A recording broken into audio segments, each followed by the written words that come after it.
to Taking the Myth, your topical, skeptical discussion show. I'm Stephen Knight, and joining me is Iram Ramzan. Iram, how you doing? Oh, no. Oh, excuse me. I'm all right. Don't worry. I can't pass corona through a mic. You never know. Could be Skype born before the end of the day. Brumbish. Yeah. I'm still alive, as you can hear. That's always a positive, I find, especially when you're attempting to record a podcast. It does help if your co-host is still living. How are you doing anyway? Are you social distancing, or you just be like, fuck everyone, I'm going to pub? I am social distancing. I've gone through a bit of a journey on this whole COVID thing, or the China virus, as it's known in some quarters. I think, like many, I assumed that it was all a bit overblown. I think I felt that it was somewhat of an overreaction by the media at first. I kind of went through the various stages of grief with it. And now I've moved along to the point where I'm not even looking at anybody. I'm considering some sort of niqab. See, this is it's funny, isn't it? How we've all been advised to, say wear masks, not touch anyone, don't go anywhere near anyone, don't shake hands. And yeah, that's what the Taliban were advocating for decades ago. Hashtag Taliban were right. Well, it's funny you should say that, because I shall read you a headline from The Independent, and it is this: Coronavirus.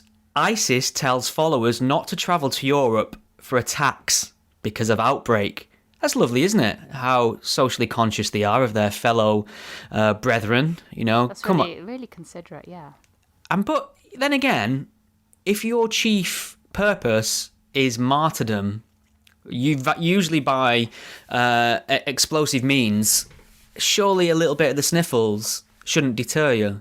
Well, I think, no, that's different, because, sneezing to death isn't really as sexy as it's not, is it? Yourself, is it? No. Can you imagine, can you imagine people telling stories generations on of how their martyrs came to an end, and they'd be like, yes, Ibn Khalid al-Britannia, he had a cough for several days and sneezed and got a fever and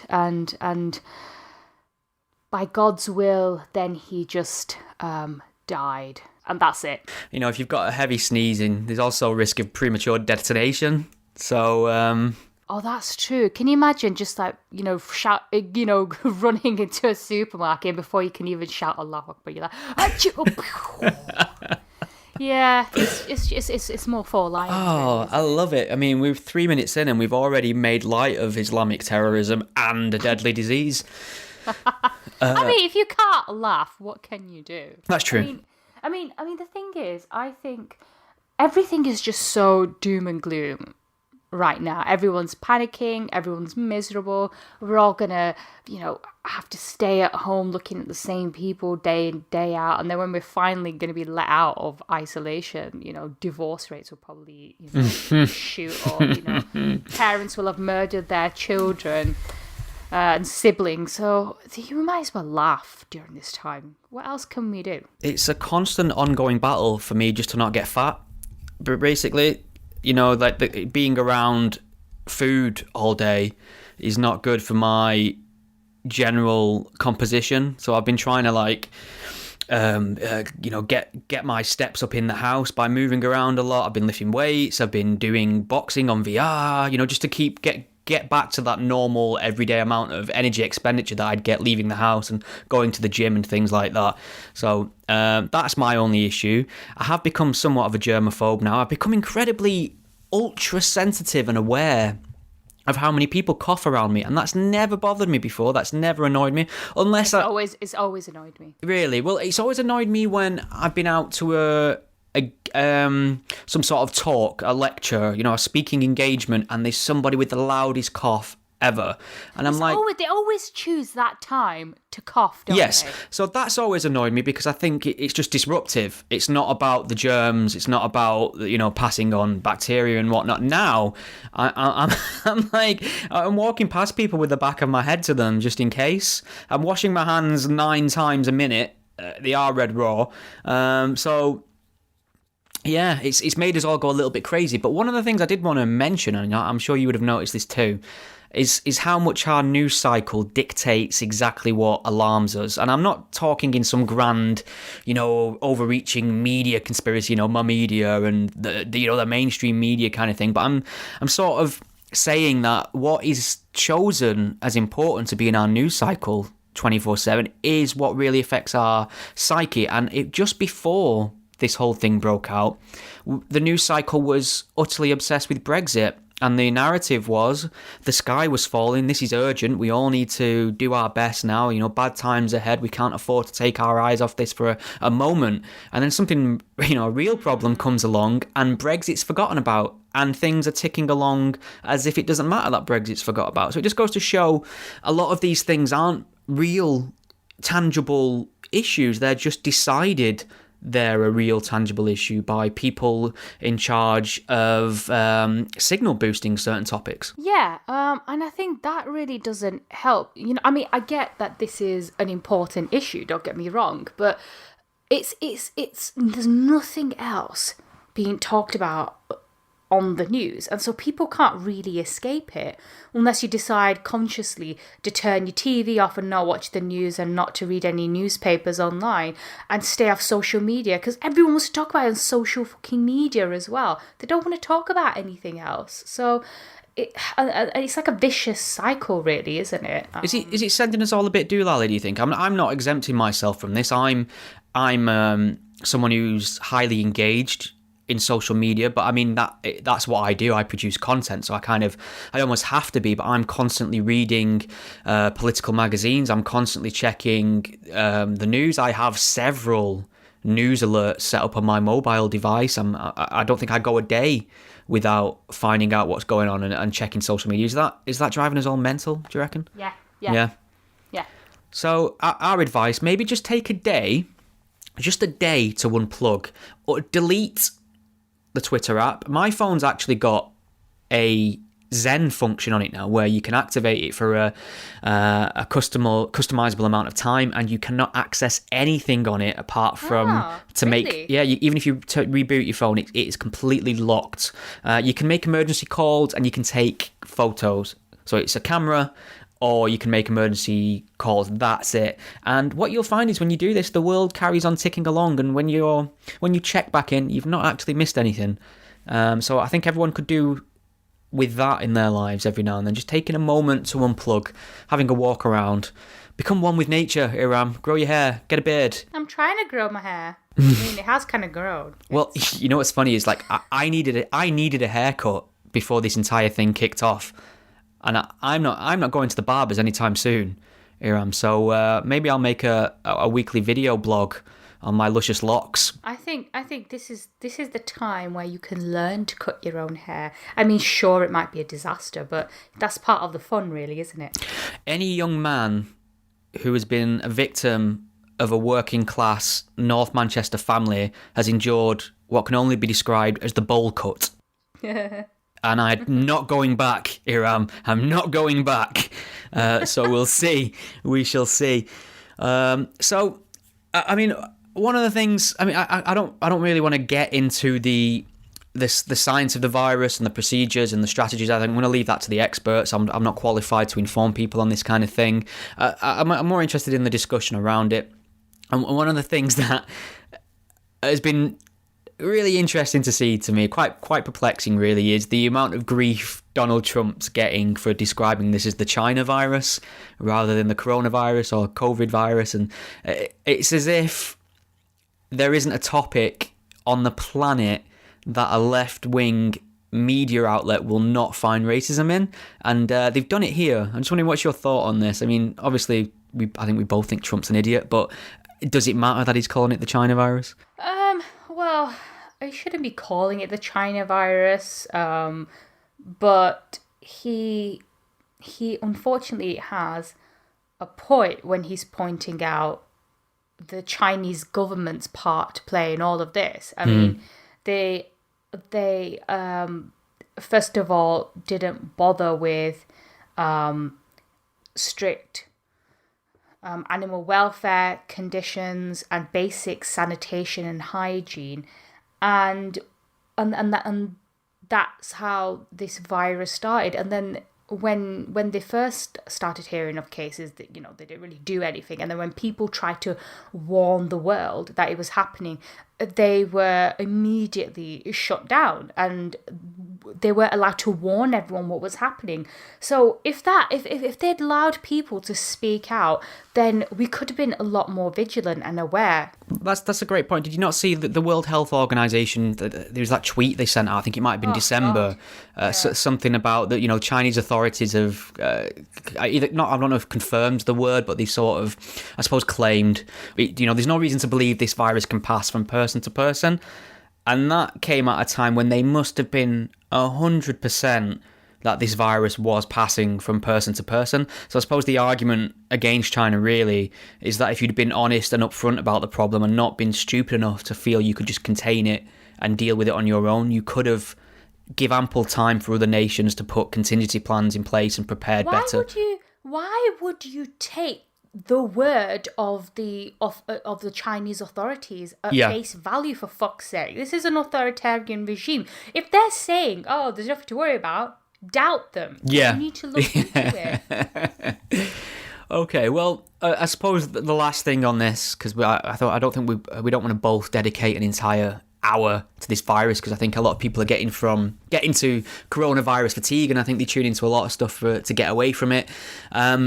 But my fear in all this is, given how people have reacted. Now, I'm not downplaying this virus. It is bad. I think we should take it very seriously. It's a threat to the economy. It's a threat to potentially hundreds of thousands of people. But the human race will make it. It's not a species threat, is what I'm saying. In terms of history, I don't think it'll go down as one of the worst things that's happened to humankind.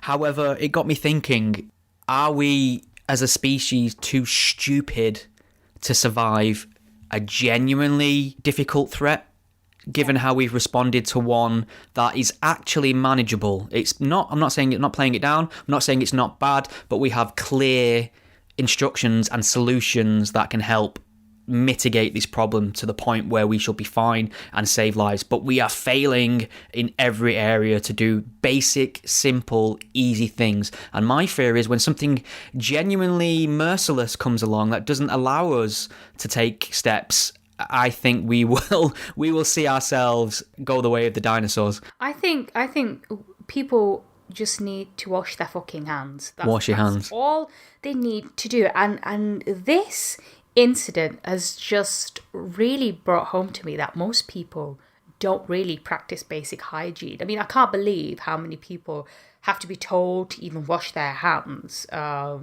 mean, I get it that maybe people don't know they need to wash their hands for at least 20 seconds to make sure that they are thoroughly clean. Fine, I get that. But you'd think it'd be common sense to know that you should wash your hands quite often, because you're out and about, you're touching things, you're on public transport, you're gonna pick up stuff. Wash your fucking hands. Wash your okay? fucking digits. Hashtag, okay, seriously, that is one thing that's really gonna bloody help and make a massive difference. And if you can't do that, then you probably deserve to die. Okay, no, I don't mean that, but yeah. Fine. I've also become acutely aware of how often and unnecessarily I touch my face. I do it when I'm thinking. I do it when I'm anxious. I do it for no reason whatsoever, just to see if it's still there. There it is. There you go. See, I'm always... I touch my hair a lot. Not my face, but my hair a lot, for sure. Right. So, yeah, we could all do a little bit more in the hygiene department, I think. All right, have we done it? Have we nailed it? Have we solved this issue? Yeah, boom. Corona can go fuck. Go fuck yourself, Corona. So what do you want to talk about? Shall we move on to Alastair Stewart and Trevor Phillips? Poor guys. I mean, they've been cancelled, and they happen to get cancelled during the time of a pandemic, so they got cancelled and then fell out the news cycle, and everyone kind of lost interest in them. They're both cancelled for different reasons, but by the same group of people, really. Yeah, so basically, first was Alastair Stewart. Just explain who he is first. So he's an ITV news presenter. He's basically been around since, the dinosaurs. Yes. So everyone who's grown up watching the news will know who Alastair Stewart is. He's just a household name and face. You can't imagine the news without him. And at the end of January, he stepped down as news presenter. Pushed. And it was also sudden, and it was basically, he put out a statement saying that he admitted to multiple errors of judgment in his use of social media, which breached ITN editorial guidelines. And then he also deleted his Twitter account before the announcement was made. So what happened was, in one tweet, he'd quoted from Shakespeare's Measure for Measure, using the line, "Most ignorant of what he's most assured, his glassy elegance, like an angry ape." Now, at first glance, that doesn't seem like a problem, until people pointed out he said this to a black man with whom he disagreed on Twitter. So, just a quick point there, and I can't be 100% to confirm this, but I got a lot of information coming back when I was tweeting about this, that although he said it in the context of a disagreement with this man, he didn't actually send it to that man. I think he sent it in reference somewhere else. So he didn't quote this man and then put this ape reference in. He made it. And I'm led to believe, actually, I've seen that he's quite fond of quoting Shakespeare in this way. As a matter of fact, he's quoted that very same part of Shakespeare in the direction of somebody else before who didn't have any sort of avatar where you could discern whether this person was white or black. So he's a bit of a dandy, isn't he? He likes to quote Shakespeare in theatre, and that's his MO. He doesn't seem like he's making you're an ape because you're black. Yeah. I mean, he didn't send a banana emoji to this guy. Yeah. So basic, and the problem is that, so there's this commentator on Twitter, Kate Maltby. She was following this, and she took screenshots and said, actually, what the problem, I believe, is that it wasn't necessarily that tweet. It was a series of tweets, because he was getting into lots of arguments with people on Twitter, and in some of them he seemed to be very aggressive. So I don't know whether that final tweet was the last straw. I don't know what, but I don't think that one tweet was the reason for it. I think it was a series of tweets he had made that were deemed unprofessional. Okay, so that's possible. It could have been a cumulative number of things that ITV decided, we're not happy about this anymore. Fair. But the media, and certainly the discourse around it, was exclusively that he was a racist and that he'd called a black man an ape. Well, the guy in question, Martin Shapland... Sorry to jump in. Have you got some sort of jingle? I can hear, music playing in the background, but it's kind of an ice cream van. Is it an ice cream van? Okay. Fucking ice cream van. Yeah, there's Corona going round. Yeah, and you're going around selling ice cream, you mofo.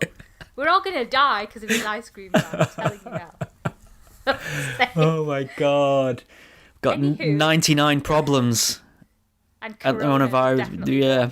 Okay. Anyway. Martin Shapland was the man in question, and he then tweeted saying, "I understand that Mr. Stewart has acknowledged the words he used were misjudged, expressed regret. Thank him for that, and it's regrettable that he's decided to stand down, and I take no pleasure in that." So even this guy, who was supposedly the person to whom this tweet was directed, even he said, I didn't really want him to resign.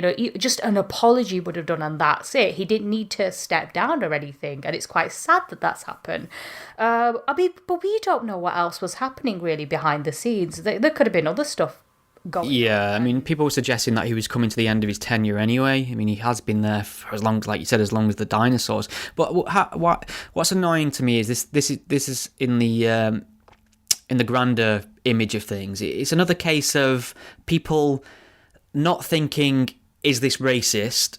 But they're thinking, how can I make this seem racist? And I can't help but think this is just a conscious thing now. I don't think they genuinely want to defend people against potential racist attacks or want to fight actual racism. I just think they want to be part of the good guys on Twitter, the quote-unquote good guys who are slaying the racist dragons. And why can't we allow people to take a moment to think, well, what did that person mean, rather than just completely jump to conclusions? I mean, somebody pointed as well to the fact that Alastair Stewart's got quite a well-documented history of fighting racists like the National Front and people like that during his career. Yeah, he was one of those, hippies in the 60s and 70s, just going on about peace and equality and anti-racism. So if we are in the court of public opinion sending good people for execution, how are we going to win when real racists turn up and they need dealing with? I just think it's crazy that somebody who's quite clearly a good guy becomes the most hated villain for a day. It really is Orwellian in the way that all that's directed at him for a predetermined amount of minutes, and then he's just thrown onto the trash pile of history, is forgotten about, and then we move on to our next victim, which was, Trevor Phillips. Yeah, I was just going to come on to that. So, Trevor Phillips earlier this month, God, it seems like such a long time ago now. This last month has been the longest year. That's the way I look at it. It's felt like, several lifetimes have passed. Yeah. Just one. But yeah, the Trevor Phillips, and he's the former UK Equality Watchdog chief. He was suspended from the Labour Party over allegations of Islamophobia. And this is someone who's been a prominent anti-racism campaigner, since as long as Alastair Stewart. I mean, they are friends as well. And it was to do with. Do you remember when he was part of a panel where they were talking about the word Islamophobia? I think it was a Conservative Fringe meeting. Yes, he was on there with Peter Tatchell, wasn't he? Yes, he was with Peter Tatchell, another prominent human rights campaigner. You mean transphobe? Yeah, massive racist, transphobe, just everything phobe. And they were talking about the Islamic Human Rights Commission. I use the Human Rights Commission. It's laughable. And they every year they do the Islamophobia awards, and Islamophobia of the Year award, isn't it? Yeah.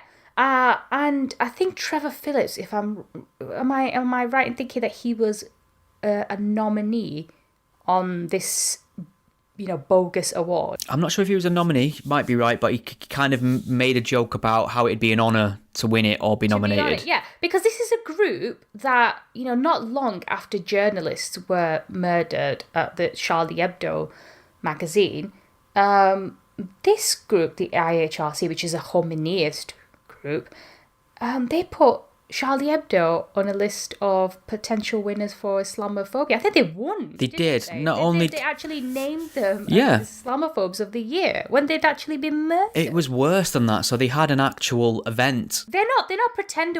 They actually have genuine awards. Yeah. So Charlie Hebdo won the award for Islamophobe of the Year, and whoever was presenting the awards made a quip that nobody from Charlie Hebdo could be here to collect the award. It was a joke that obviously they've been slaughtered. There's no one left for them to come and, they thought that was... I mean, I'm not going to clutch my pearls at humour. I'm not going to rage in the street about it, but that is deeply distasteful, and that all that does is just expose an utterly warped worldview where dead journalists shot in their place of employment because they drew things you don't agree with is something worth mocking to you. Yeah. I mean, that tells you everything you need to know about this organisation and their backing and their intent. And this deserves to be mocked, this stupid award ceremony, and that's what Trevor Phillips was doing. And so was Peter Tatchell. They were just, joking around saying, oh, wow, I wish I'd been named on that list, ha, ha, ha. And then, you had morons like, say, the Varsi. Yeah. They're essentially saying, I love the idea of being the enemy of terrible people.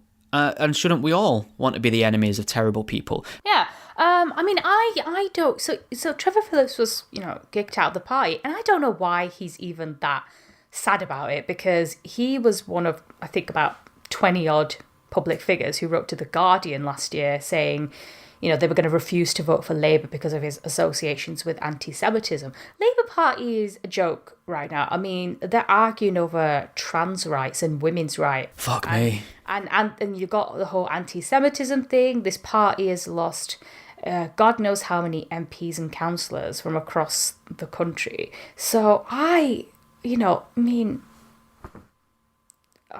even be that sorry to be kicked out of such a party, to be quite honest with you.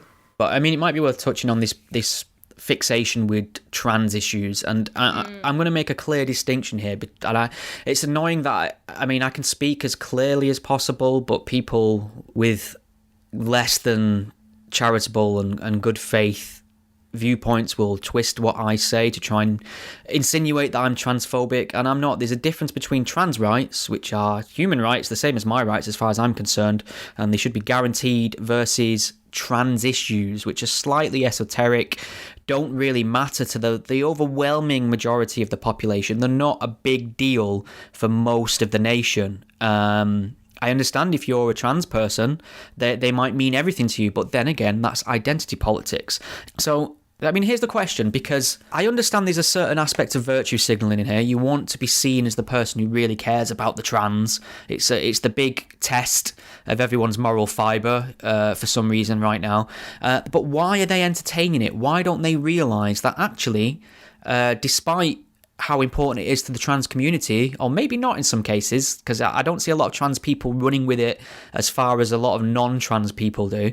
Why don't they just realise that actually this isn't a politically advantageous area to delve into? This isn't going to get me elected. This isn't going to get me in power. And as a matter of fact, most of my constituencies do not care about trans issues. They're interested in jobs. They want to know about the economy. They want to know about security. They want to know about schooling, etc., etc. Why do they put their neck on the chopping block on this issue time after time, knowing it's a fruitless endeavour anyway? Do you know what? It's really bizarre, isn't it? How they're obsessed with issues that most people really aren't concerned with, as you pointed out. I don't know, maybe it just makes them feel better to be, they're constantly coming across their sort of... It's basically people who are already going to vote for Labour and like Labour anyway. And you have these... And then they're just basically trying to stay on side with certain groups and making sure they hold on to them as supporters rather than thinking about the majority of the population. And no one's saying that trans people don't have any rights. Of course they do. No one should be treated without any respect or dignity. Of course they should. But most people aren't bothered about transgender issues. They're not bothered about who's non-binary or who isn't, and and gender neutral toilets and changing rooms. Most people actually have bills to pay, mortgage to pay, etc. They're worried about their children's schoolings. But if you think about it on a rational level, if you're a woman in a changing room and a bloke suddenly comes in and says, oh, well, I'm trans or I identify as a woman. These issues are not even encroaching on men's spaces. They're all encroaching on women's spaces. If you go out to some places now, you'll have a men's toilet and then you'll have women/gender neutral. So men still have their own toilets. They still have their own space. It's women's spaces that are being eroded. And, single-sex spaces are supposed to be protected under the law. And you just have, women's rights eroding slowly now. And I don't know how far this is going to go. It's quite worrying. But then again, we might all die in the next few weeks anyway. Here's hoping. So this will all be moot. Yeah, well, I might take a moment just to talk about a little bit of chatter surrounding this trans issue and why people like me are talking about it. Because a lot of people will make ridiculous assertions that the quote-unquote new atheist, skeptical bunch of people are now turning their attention to trans issues in order to propagate, further bigotries. They're just bigots. They're just, reactionaries, things like that. And the reason, people like me are talking about it a little bit, I'm not really leaning into it too hard, but the reason I'm talking about it a little bit is because my preoccupation, although on the face of it, has always been religion. The reason I've been interested in religion and trying to attack religion and tackle religion is for the same reasons that I'm looking at things like the far left and trans lobbies and things like that. It's because they all these people in their own way propagate certain ideas that cannot be challenged. They are hostile to freedom of expression, and they want to impose their dogmas on broader society. That's why my attention is turned on the trans debate. That's why I'm talking about the far left. It's all the same thing to me. And what I notice when I pivot a little bit away from religion to these other topics, and I approach them with the same tools, and I see time after time people arguing like they're arguing for their God. I'm talking about fundamentalist Christians and Jews and Muslims, the way they argue for their God, the fallacies they invoke, the way they respond, the hostility they throw out, the intolerance, all them things that you see from the worst aspects of religion you can find in the most vocal and hostile proponents of certain trans issues or the far left. It is, it almost has become like a religion, because there are certain dogmas that you can't challenge, and this is where it gets frustrating with the Labour Party, for example, because on the one hand, Labour is so desperate for a woman to lead the party, and yet they can't even define what a woman is. That's just the ridiculous part of it. So one of their MPs, Dawn Butler, she was on Good Morning Britain, which is a popular morning show, and she claimed that, a child is born without sex. Yeah. I mean, this is lunacy. I think she probably mean a child is born without being aware of whether it's male or female. Yeah, fair enough. Okay, I get that. But what the fuck? And then Lisa Nandy came on maybe a few days later, and she was asked by Piers Morgan about whether she agreed with him with her or not, and whether whether Dawn Butler is right, or whether all these articles that claim that there are at least 100 genders is correct. And Lisa Nandy wouldn't even answer the question. She just kept obfuscating, saying, I'm not going to tell someone how they can identify. It's not for me to say who's male or female. And the whole thing has an emperor without clothes kind of vibe to it. Like, you cannot point out something that is obvious. You can't even point out facts. We all have to pretend what is clearly true isn't true. She was also asked whether or not it was fair for biologically born men to compete against women in contact sports after they transitioned, and she couldn't answer that. And I think, just tying it back to what I was saying at the beginning of the show about the way news media informs our psyche and social media, I think in a way it's more difficult to be a public figure at that level to give answers, because you hope in a fair world that when you say something publicly, the response that comes back is constructive and representative, and it just isn't. So it's difficult to know where you are in the scheme of things. For instance, if these individuals you mentioned, the female candidates for Labour and members of Labour, have gone on, and they've... Well, are we sure they're female? Yeah, okay. Sure, I'm sure they identify as female, so okay. So they've gone on and they've told the ultra-left viewpoint on trans issues, and their base will reward them for that, in a sense, but they're going to lose at the polls, for sure.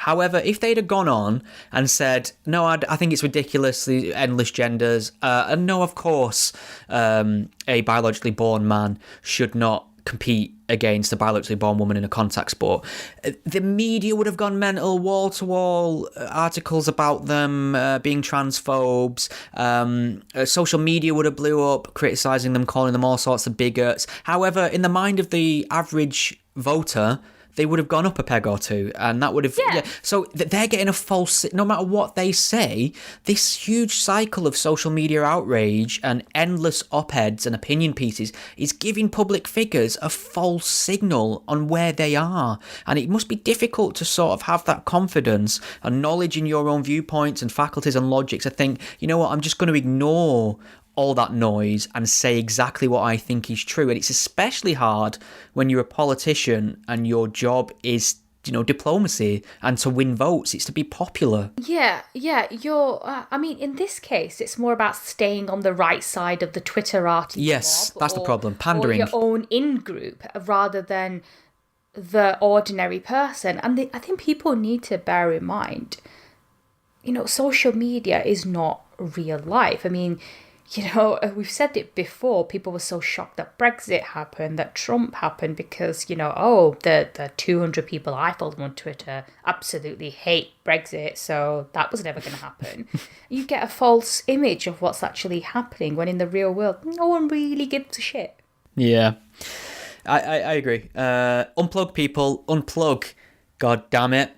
What's that app called again? It's a function on my phone. I think I don't know if it's the model the thing or it's an Android thing, but it's called Zen Mode. Oh, okay. I might look at that. Yeah, and it'll be you know what'll be interesting to see. You'll activate it. Try half an hour to start with, and just see how many times you forget within half an hour you've activated it, and you go to check your phone for something. It's quite revealing as to your bad habits.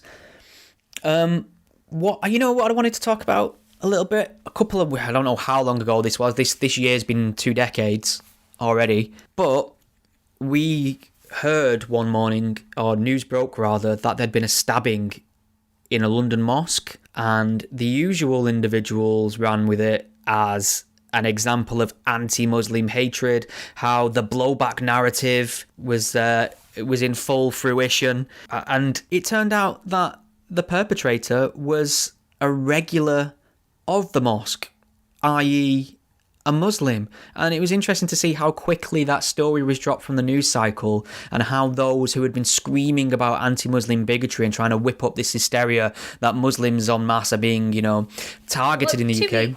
To be fair, I think it's because the man was then charged, so you can't really discuss it in great detail. But you're right. As soon as it happened, people were very, very quick. The usual commentators and suspects who haven't retracted their statements, by the way, were very quick to point out, oh, this is what happens when the far right are on the rise. Blah blah blah. Muslims are demonized.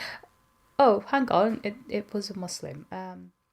Apology from those commentators. They once again tried linking it to Boris Johnson's comments on the Boris kneecap, Johnson which will not die.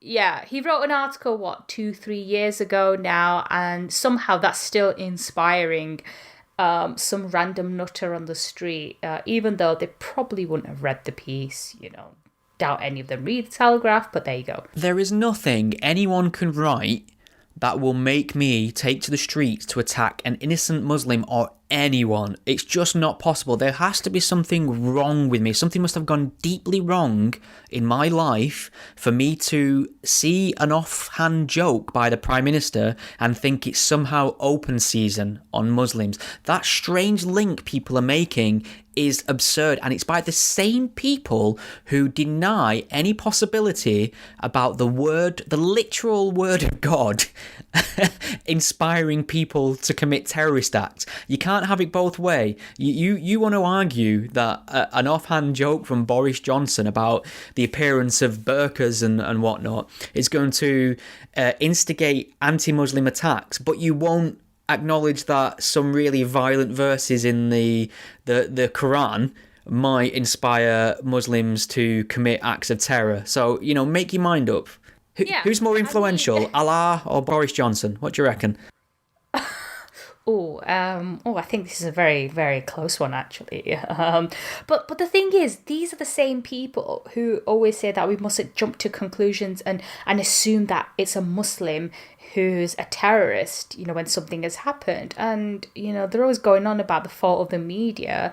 And yet they're the ones who are rushing to judgment before they'd even found out what had actually happened. They feed each other, because I must say, I mean, that is a valid criticism and concern, because a lot of these race-baiting right-wing non-Muslim commentators really do, jump to conclusions upon any sort of attack or social unrest or anything like that. They're quick to make jokes about, diversity is our strength, and they don't even know who the perpetrator is yet or what his motivation was or anything like that. And I just think you have to wait on the facts. You have to see what is true about something before. I mean, Katie Hopkins is the worst for it. David Vance. I mean, they tweet out really shitty, prejudiced hot takes that quite often turn out to either be untrue or completely different than what they are claiming. That's probably the same thing, isn't it? And they get tens of thousands of retweets and likes, and they never retract, or they just quietly delete. And there is no consequences for being that bad at what you do online. You can tweet bullshit all day long, and if it chimes with somebody, enough people's worldview, it will get rewarded. That's what pisses me off more than anything. Bad faith is not punished online anymore. Nobody thinks, actually, this guy's not trustworthy. I need to keep my distance from him. CJ Whirleman is still going strong. Is Courtney Jezebel Whirleman is still a thing. He's still considered a valuable source in certain circles. Oh my god. Doesn't he write for, is it the Byline Times that he writes for? Anyone who'll have him, I think.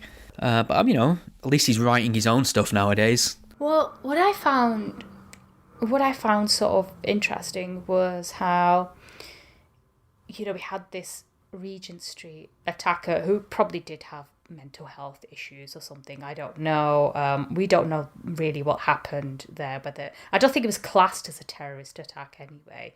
I don't see anyone complaining there, like, oh, why is it not being labelled terrorist attack? Is it because he's a Oops. Whoops. Yeah, I did a video on this, and it's actually a myth. There is an endless amount of Muslim or non-white attacks that have been described or charged as mentally ill rather than terrorism across Europe. Mehdi Hassan made a glib comment about it on CNN, didn't he? He said it's amazing being a Muslim. We're immune from mental illness, unlike far right white terrorists. His point is, if you're white, you get the mental health lone wolf attribution, and if you're a Muslim, you're a jihadist, you're a terrorist, and it's just not true.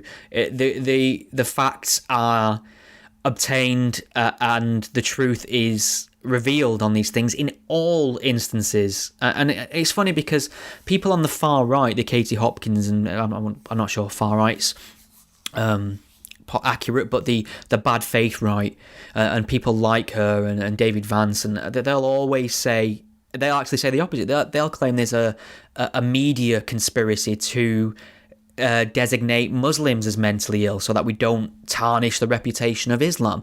And then you go to the far left and they're saying that actually anyone who's a white terrorist doesn't get called a terrorist because they're white. Now, they can't both be right, these people. They can't both be right, but they can both be wrong, and I think that's the truth. Yeah.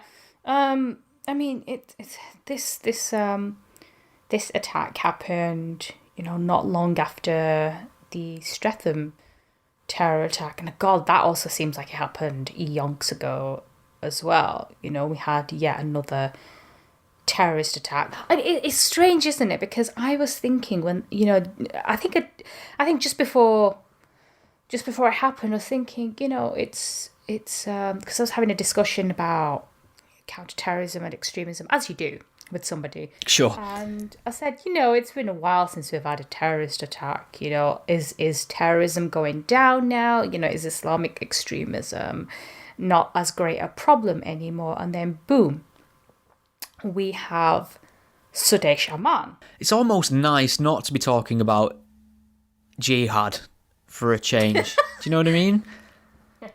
But it's amazing, like, you've referenced two potentially terrorist attacks, terror-related incidents. Then it's amazing how much the landscape changes to the point where jihadist attacks are out of date.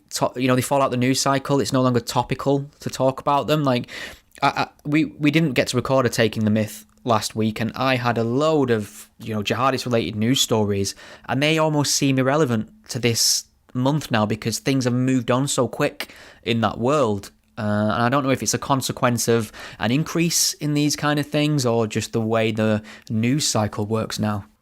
I think it's a news cycle because, let's face it, nobody wants to discuss anything other than Corona. Yeah. Because a month ago, it would all have been relevant. We were all discussing the prison sentences of terrorist offenders. Because Sudesh Aman was one of them. He was in jail and he was let out as is standard during half his sentence. After he'd served half his sentence, and there was a lot of talk about what should happen, what's happening in prisons, and now everyone seems to think that's not really relevant anymore. I mean, even ISIS has given up on terrorism as well. They're like, how everyone was worried about all these ISIS returnees, Spaghetti Bagram, one of them, coming back to the UK, and we don't have to worry about that now because they're saying, nah, fam. Yeah, that's really interesting because the problem's not gone away. It was this massive political hot potato everyone was screeching about. It's just that our attention's turned to something else and we've realised we can do that. And it's interesting. I mean, I don't know if you remember a while back, but the news cycle was utterly obsessed with what North Korea was getting up to daily. Yeah. We had satellite images and, oh my God, they've moved a missile. Oh my God, they've moved it back.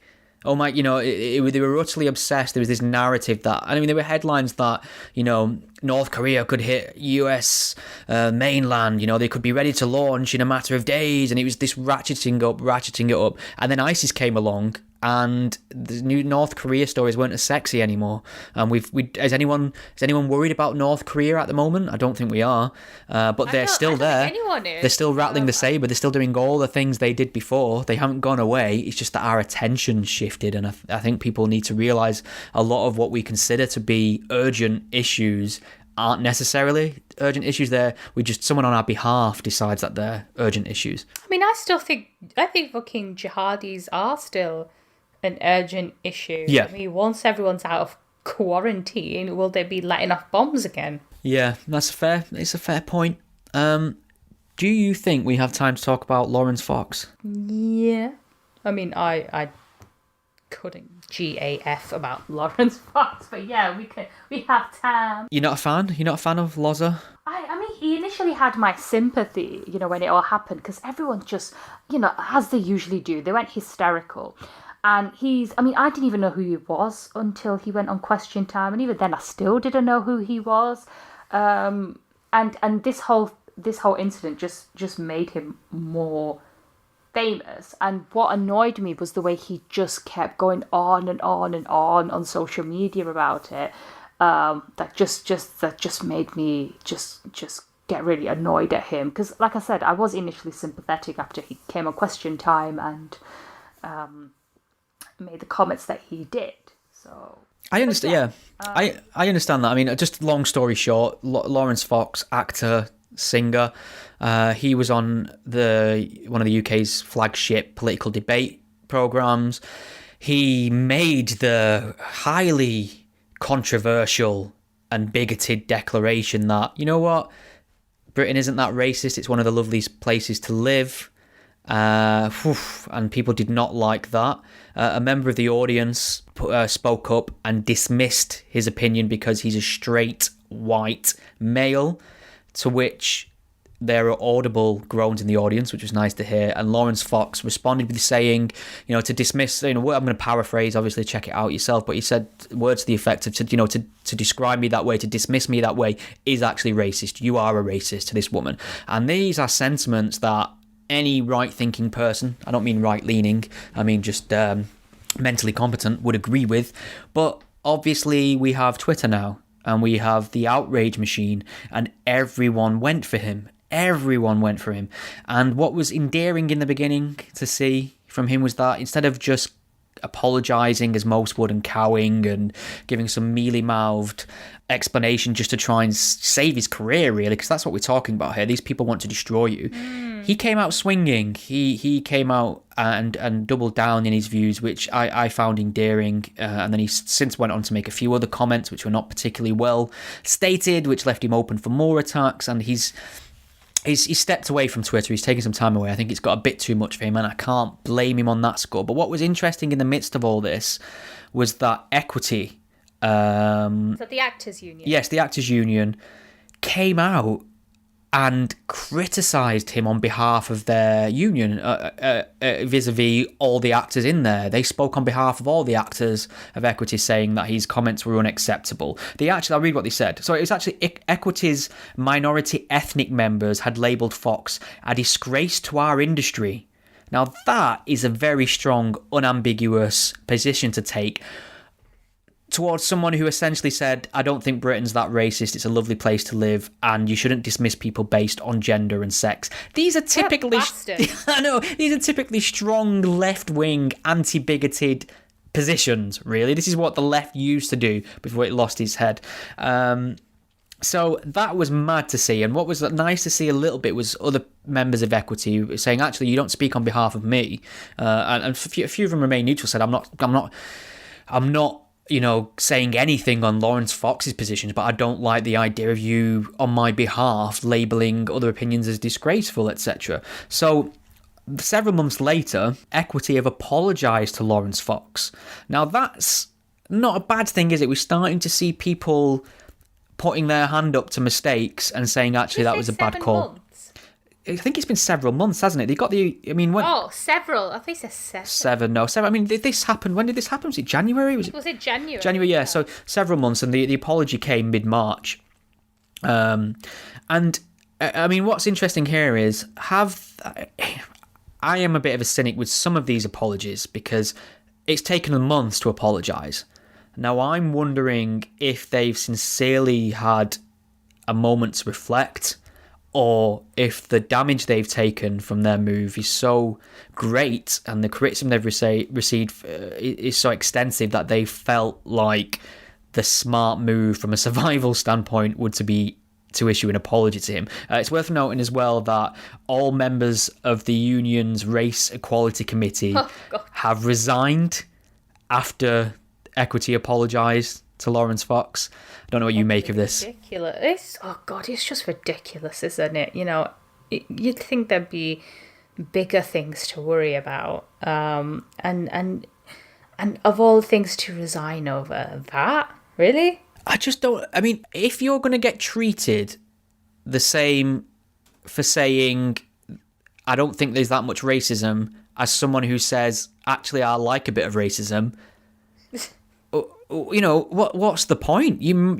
How are we to different? How are we supposed to reserve the really bad treatment for those people who are racist? How does it matter if you're going to get treated the same as a racist for not being racist? How is that a power? I don't understand. I mean, if this had happened a few years ago, if you'd made those comments, it would have been nothing. It just would have been a standard comment, and it just goes to show you, what the zeitgeist is now. That you can come out with a statement that we're the most tolerant, lovely country in Europe, and that can cause outrage. That's amazing, isn't it? And I think you are right about the zeitgeist, and it's staggering to me how quickly that changes, because being social distancing and trying to get my head out of the Corona news cycle headspace, I was looking on, I thought I'll watch a comedy, and I revisited Tropic Thunder, and all the way, I mean, that's not even a particularly old film. As a matter of fact, I'm just going to get the date now. Is Tropic Thunder the one with, what's he called? What's his name? Robert Downey Jr. Oh, God, yeah, he's hot. Yeah, so isn't he got blackface in this Yes. So, I mean, that film was made in 2008, which I appreciate is a while ago now, but it's not like it was made in the Victorian era or anything. It's a contemporary movie. And I was just watching that all the way through thinking, you couldn't even joke about making a film like that today. No, It just wouldn't you happen. can't. And it's sad, really, because the whole joke about that film was not, look at me, I'm a black man, I'm mocking black people and having fun at the expense of African Americans. It was a dig at the narcissistic actor who's so egocentric and self-obsessed, and has a complete lack of awareness that he thinks he can do something like that and it should be rewarded. This complete narcissism about high-end Hollywood actors, and that's what the joke is. And if I remember correctly at the time, more of the outrage came at the fact they used the word retard in the film rather than the blacking up, and it's just amazing how much our priorities change. Maybe Corona will kill all this off. Maybe as a result of that, we'll be highly sensitive to any jokes about viruses or communicable diseases. Just wash your hands. Yeah, just wash your hands. I mean, it is funny because I did film studies at college and university, and one of the things that we would study would be the movie censors, the British Board of Film Classification. And it's interesting at what points in time they would deem certain things unacceptable, and then a few years later change their mind and release things uncut. So, I mean, to give you an example, there's long story short, I don't want to bore you with my film nerdiness, but there's Terminator 2, Judgment Day, that film with the robot cop in it. There's a scene where the Arnold's character's leaving Cyberdyne Systems, and he's been ordered not to kill anyone. He's John Connor, Savior of Humanity, has told him to swear not to kill any humans. So Arnold takes it upon himself to shoot SWAT team members, several of them in the knees, on the way out, just to maim them, to incapacitate them, but not to kill them. This is seen as a positive in a Terminator film. It's a killer robot. He's decided he's not going to kill people. He's just going to maim them. However, in the home release of that film in the UK, around about the time it came out in the mid-90s, that scene was significantly trimmed. And the rest of the film's perfectly violent, and that remained uncut, but that scene in particular was trimmed because at the time, that was a way in which the IRA would punish dissidents and targets. They would kneecap them, the term became. So that became a highly sensitive thing to be in a film. But then years later, that film now appears on DVD completely uncut. Another example of this is George Romero's Dawn of the Dead. There is, when that came out on video, there's a scene where a character shoots zombie children. That was heavily trimmed because at the time, the Dunblane massacre was in the news. That was when a man went to a school and killed a load of children. One of the worst shootings in UK history. Okay. However, that now appears uncut and available. So things change depending on what we are sensitive to as a nation at the time. And I'm not sure who we should empower to decide that for us. I think art should be preserved. I think if something happens in real life, it is fair game for art in whatever form you want to tackle it. And we get to decide then, as a consumer, whether or not that's good art or bad art or effective art. But allowing it to be censored is a bad idea. I mean, it's really difficult when when the censor boards decide to do it. Because the thing is, if you leave it organically, you might find that people themselves decide, actually, this is really, it's tasteless, I don't want to watch this. And, they'll vote with their wallets. They won't go to watch the movie if they don't want to. Whereas if you decide on behalf of somebody, your instinct to say, well, who the hell are you to decide what I can and can't watch? Yeah. If I don't want to watch something, I just won't go and watch it. And I guess sometimes for them it's a very difficult... sometimes it can be very difficult to decide whether they should allow people that individual liberty to do it. Because it's like, again, with this whole corona thing, they told people just to not travel unnecessarily without actually banning people from leaving, like they did in China and Italy and then France. Whereas our government's decided, no, we'll let people decide to do it for themselves and just use common sense. And then when they saw that people weren't doing it, they had to start shutting things down. And sometimes it's really tricky, I guess. They have to decide whether they're going to have to use the full force of the law to do it and ban things or censor things, or to allow people that individual right to do it. And sometimes it can pay off. Sometimes you allow that risk. And, when it comes to these pandemics, do you have to just decide that, personal liberties are not really as important anymore? We have to consider the greater good. It's a very difficult one. The greater good. Yeah, I mean, what's interesting though, because obviously we can't believe a single word that comes from the Chinese regime at the moment, but they're reporting no new cases, which are highly suspect of. But let's just say for a moment that that's true and they've contained it. They have contained it by using some of the most hard-hitting, draconian measures you can imagine, and to the point where, as a matter of fact, most of us probably can't imagine because we've never experienced that level of state control. Okay, so here's the question then. If the UK falls because of this, is it because liberalism is ill-equipped to deal with a threat of this nature? Does a little sprinkle of fascism do you well every now and then, Iram? What do you reckon? Should you be oppressed for your own good on occasion? Well, I'm a big advocate of fascism, as you know. You do like to fash. I was advocating the niqab earlier on. Bring back the Taliban. I don't really know. I think sometimes you do have to take certain measures, in desperate times, but I don't know. I mean, because the thing is, everyone keeps saying cases have gone down in China and Singapore, but then what happens when people are let out of isolation? What if the disease spreads again? So what do? Do you just keep people locked up forever and ever and ever and ever? Amen. No. You can't really sustain this for long term. I think we're hoping to buy time for a vaccine, aren't we?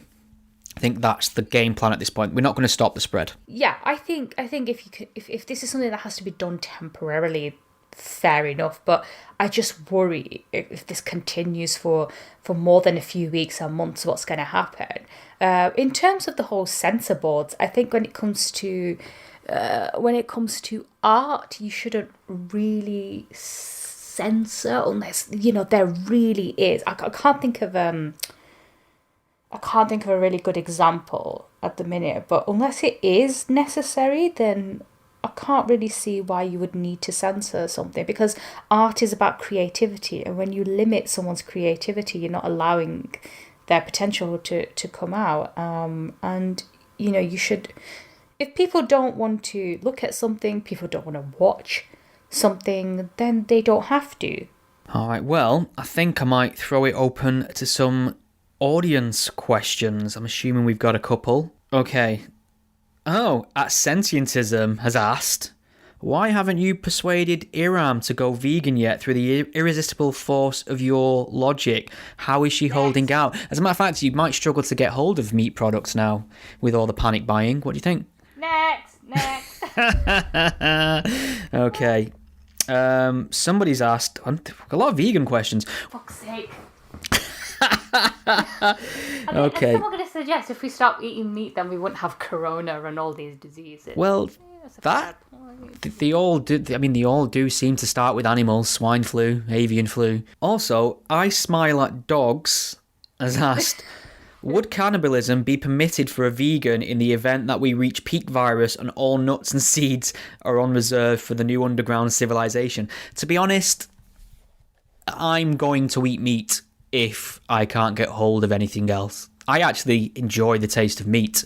It's not, I mean, it might make me sick now. That's the thing. I have developed a slight revulsion to the sight and or smell. But if it's a matter of me surviving and there's nothing on option, I'm not going to turn my nose up at some turkey Twizzlers. You know what I mean? I think there's an ethical argument to be made for my continued existence versus animal welfare. I'm afforded the luxury of not eating meat in a 21st century Western civilization. Why is your life more important than some cow? Why does the cow not deserve to live? I mean, why do you not deserve to be sacrificed for the greater good? Because I don't want to die, Iram. If it comes down to, I will cook you.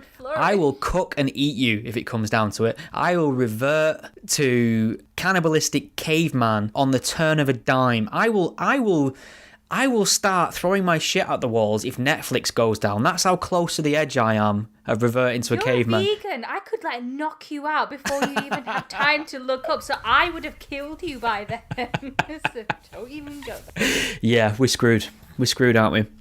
I don't think you taste that good though. Yeah. Your body's been deprived of so many minerals and vitamins. I'm not. You'd probably taste like broccoli or something. I tend to describe myself as like a lapsed vegan vegetarian anyway, because I try and remain vegan as much as possible.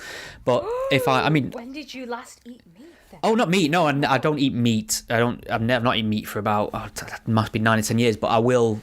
I'll have egg or cheese if I'm out and about and there's no other options. I'm not devout vegan. I don't drink milk. I try and go for the vegan option and be as vegan as possible. But I'm not going to miss a meal because I can't get a vegan option. I'll skip meat probably because I know that I'm, not far away from my next meal anyway. But no, I've not had meat forever.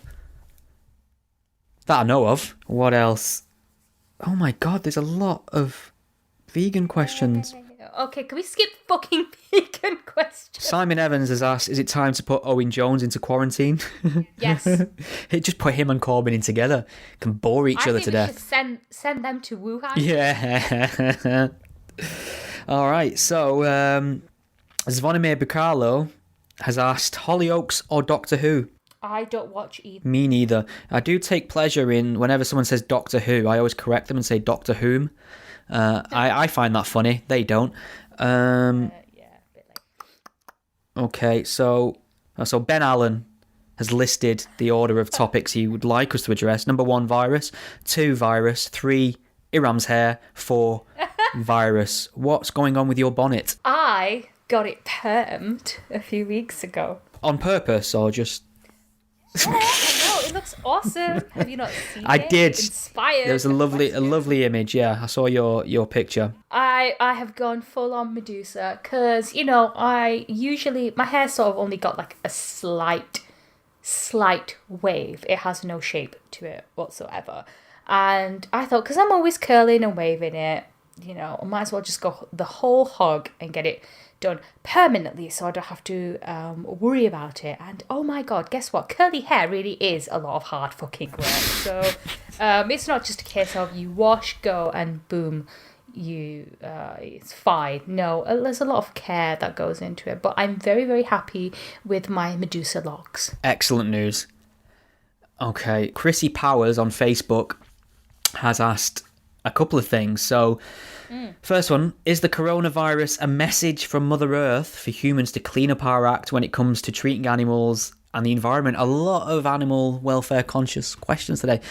I don't think Mother Earth's conscious, but I kind of understand we can reflect on these things. Are you being sexist there? Sorry, I don't think... If it was Father Earth, would you say that? Oh, Father Earth's definitely conscious. He knows what he's doing. Mother Earth hasn't got a clue. Father Earth. Don't let Mother Earth drive this planet. Father Earth would be just fucking driving everyone crazy and wouldn't even stop to ask for directions, okay?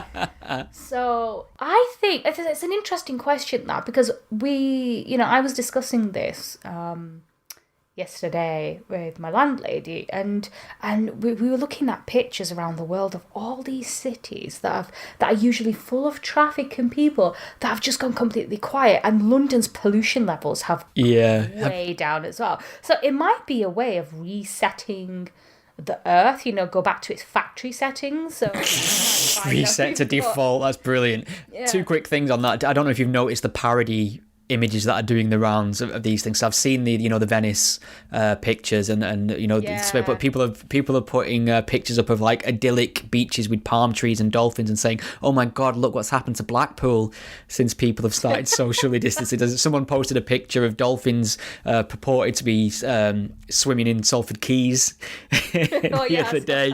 That gave me a tickle. But I think what's worth noticing in terms of this Mother Nature argument and I don't think Mother Nature's conscious in any way, but I do think it just demonstrates to us how precarious our situation is, how we're only renting time, and something can come along at any point and upset the apple cart. This time we are in, and the normalcy and this privilege we have to go about our lives is a gift.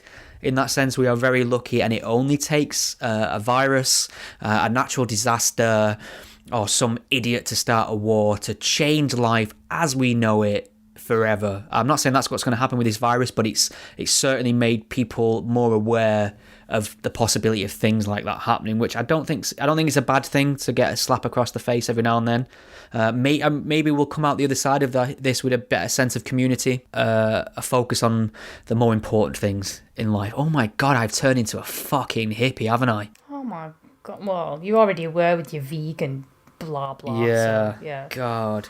Next question. Chrissy's also asked, are ex-Muslims correct to criticise Islam after they've left the religion instead of just leaving it behind? I think that is up to them. I mean, I think it really depends on how much of a devout believer you are, because I've noticed with ex-Muslims who were very, very religious and didn't really have an angry phase when they stopped believing, for them it's not as important. And if their families are quite chilled, then maybe not. Whereas the more devout you were, you feel that sense of betrayal and hurt after you've left it, because you believed in something and then found out it was all, for you anyway, it wasn't true, it didn't make any sense. And so you feel like you have to do something, maybe educate others about it who are in a similar position. And I think at the end of the day, it just depends. If we didn't have ex-Muslims, then there would have been more awareness about this topic. So it might help other people in similar situations to quote unquote come out and leave the faith and realise it's normal. I mean, we might get to that point where we don't really need the label ex-Muslims, where people can just believe or not believe and it doesn't really matter. But I think when it's still such a taboo, it is quite important for people to speak out, really. It's a good answer. I think. I know. Unless you want to pick up on anything else, we've nailed it. I do want to mention something. And there is somebody on Twitter, I can't remember his or her name, and every time the subject of grooming gangs comes up, they always tweet me and you, and they ask you to get me to answer on the podcast why I don't think religion had any part to play in the grooming gangs. Now, I do want to mention that because I've never really said that it has absolutely no part to play, that it wasn't a factor at all. I mean, when it first came out the news in 2011, I was in denial at first, yeah, I won't lie. But I've been on a journey since then, and a lot of my views have changed. And I don't think I've ever said on this podcast that I don't think the men's religion had anything to do with it. In fact, I'm constantly talking about their culture and how culture, which is most of the time shaped by religion, does have a massive impact on this. That, okay, yes, Islam obviously frowns upon, makes it wrong to, say, consume alcohol and drugs and have sex before marriage. Therefore, a lot of devout Muslims will say, well, these men are not proper Muslims that were, sexually abusing these girls because we're consuming alcohol and, that's un-Islamic. I get that. But at the same time, their culture and their background did help shape the way they thought of these, young, in a lot of cases, white girls. And in many instances, culture is shaped by religion, especially when it comes to, say, Pakistani culture.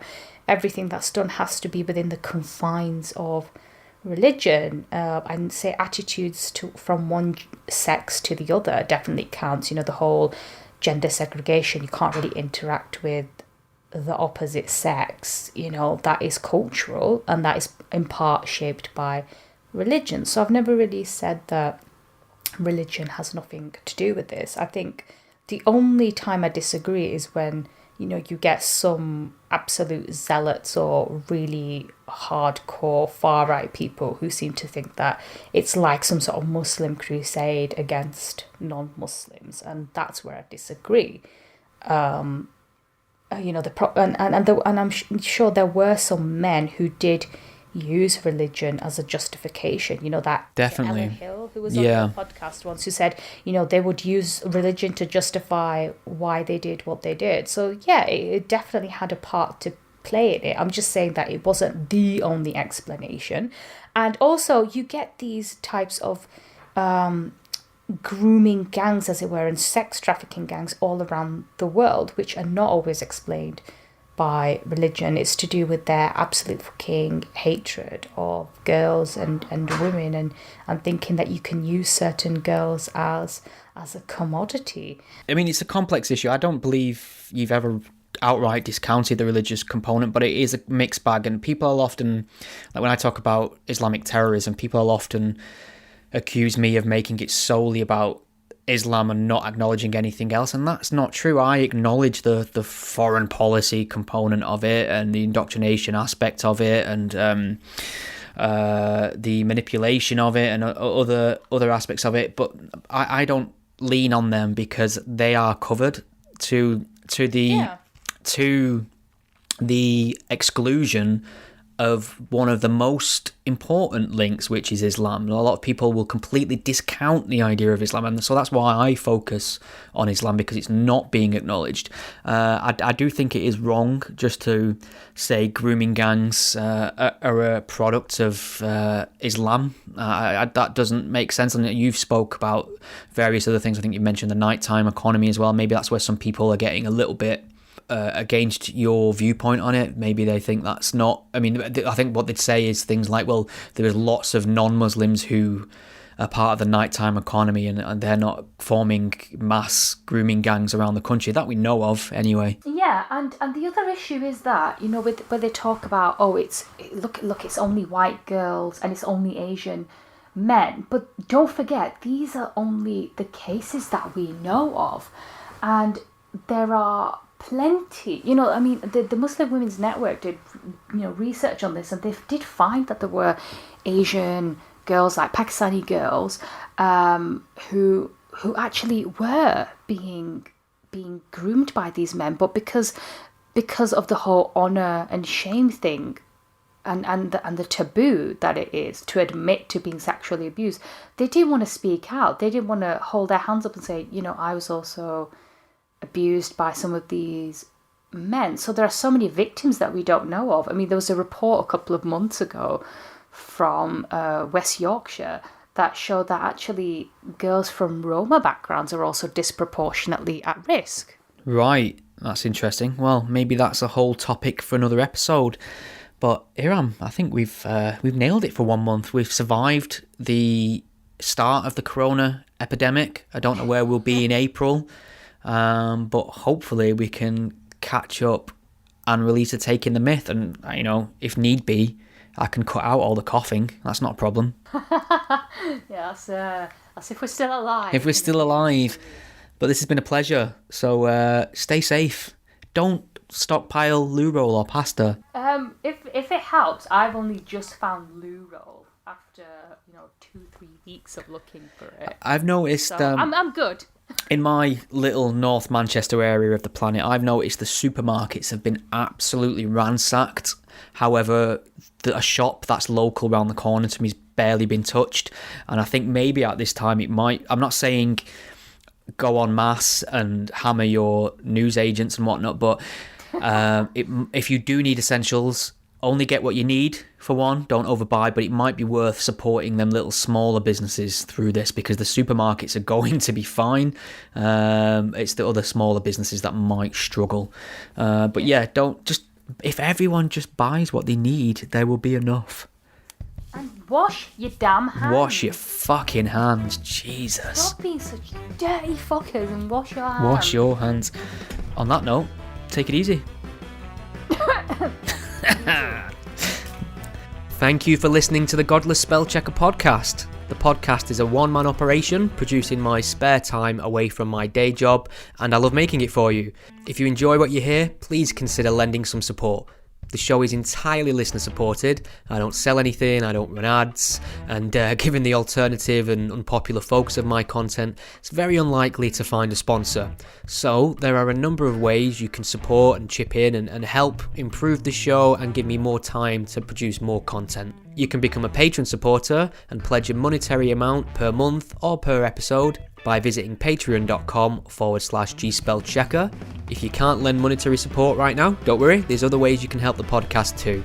You can share it on your various social media networks, or take a moment to leave a review wherever you listen to it. Your support is massively appreciated. Thank you. Think we've all learned something here today?